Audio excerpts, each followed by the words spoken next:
Hello, everybody, and welcome to a beautiful, about not definitely 100, closer to 80-degree day here in beautiful, sunshiny Pennsylvania, with probably about 90% humidity by the feels of it. Today, I'm going to be working on my 1973 Chevy Nova here, and I need to get some valve covers on it. Problem being, this thing is an oily old pig that also only had that amount of hardware holding 2 valve covers on. Now, if you look closely, there is a lot of sludge and carbony gunk in here. Not great. And I decided probably be a good idea to clean some of that up. So, to do so, I have a drill with a brush, nylon brush, a paintbrush, some carb cleaner, and a bucket of old gas. Doing so, we will try and clean this all up, wash it down through the motor, drain the oil, yada yada, blah blah blah, and hopefully be able to put my valve covers on it. Now, for valve covers, I got a special flavor. Special being $50 Amazon Edelbrock specials. I don't think they look terrible, but most importantly, they were dirt cheap. While we're in here, is a good time to point out the fact that there is no back floor in this car. And actually, I evicted a dead mouse through that hole. Actually, I think you might be able to see him down there. Yes, very, very not great in here. This was a car that was from New York, and then Pennsylvania, and then back to New York, and now back in Pennsylvania, as far as I can tell from the titles go. Got shit in the trunk back here. You have to use a screwdriver to open it, but there's taillight bezels and stuff in there. It ain't overall a bad ordeal that I got myself into, but it's got Bondo in it. Gonna need quarters eventually. Gonna need a trunk lid pretty bad. Need rear glass. I got the side windows. They're in storage. It's okay for being up north. Gonna need fenders, but I kind of want to swap to the 68 to 72 front. I do have a good radiator support and whatnot for that body style, so I'll probably swap to that because this radiator support is not good. Battery's dead. My dumbass left it hooked up. Got the remote starter because key start doesn't work. Funny thing with the steering column that's in it right now is it's out of a junkyard, out of a Apollo, if you couldn't tell, but it just kind of floats. It doesn't really stick in any particular gear grade, and that's because the end of the shaft is so rusted that it doesn't slip out like it should. And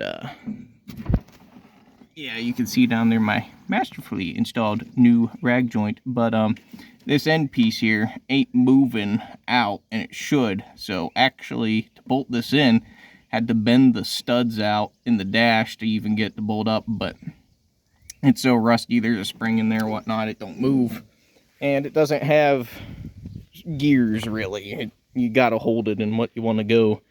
But I have the original column out of this. It's in a lot better shape. I plan on using parts from 2 to make one alright one. All kinds of debauchery going on here at the trans cooler line. I had to loop it together because it was leaking out the radiator at the bottom with that professional job they did down there. That shouldn't be moving in there. So it was leaking transmission fluid pretty bad. We got the old racing chain down here. It's a race car, definitely not a truck motor that's never had the oil changed in it probably and just added more as it smoked it out. Yeah, it's a pile. It runs on 8 cylinders. It's got a hole in the header over here, if I remember correctly. Yes, sir, right down there. Nice little hole from when this geniusly installed battery cable right here, this one, was rubbing up against the header and burnt a hole in it. And that wire there looks great. Whoever wired this thing does not understand that headers get hot. So we gotta situate that too. But I am sweating like a pig right now recording this, and I gotta get to work. So update you when it's done. Update: the violence has escalated to using a screwdriver, because this shit is gunky and stuck. Like, god damn, I had a piece of it chip off like it was goddamn ceramic. So just keep working at her here. Got literal solid chunks of just carbon gunk in here. It's bad. And the drill obviously doesn't fit in here. I'm a dumbass in that regard. I'll keep working at it. Alright, that's one side I'm gonna call done for now until it dries up, and then maybe someday here soon bring a shop vac over and try and vacuum out anything else. It's far from perfect, and it's far from good, but it is better than it was, I think. At least I can get to the head bolts now, and they aren't completely covered in gunk. Onto the other side. Alright, I'm gonna call this side done too. Thankfully, the lighting's a lot worse on this side because I'm in the shade. Therefore, I cannot see what I missed, and I do not care about it. There's a bird over here somewhere talking. There's the bird. There he goes. Man, don't you just love working in nature, sweating your ass off? I love it. Need to get this cleaned out at some point too. There's an engine stand. Hi, Mr. Engine Stand. Hi, GMC Grill. Yeah. It was a shame what happened to this, but we'll get her sorted out at some point. Oh well. This thing got me sweating. I'm tired of it. Should be better. I need to get oil and whatnot yet. We'll get it up on ramps. Change the oil. Oil in it surprisingly didn't look bad.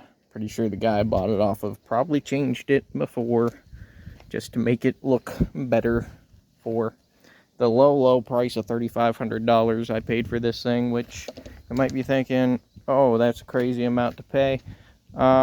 You don't find fixable Novas that aren't either complete and $30,000 or a complete pile of rust buried in the ground up north for a reasonable price. So it is what it is.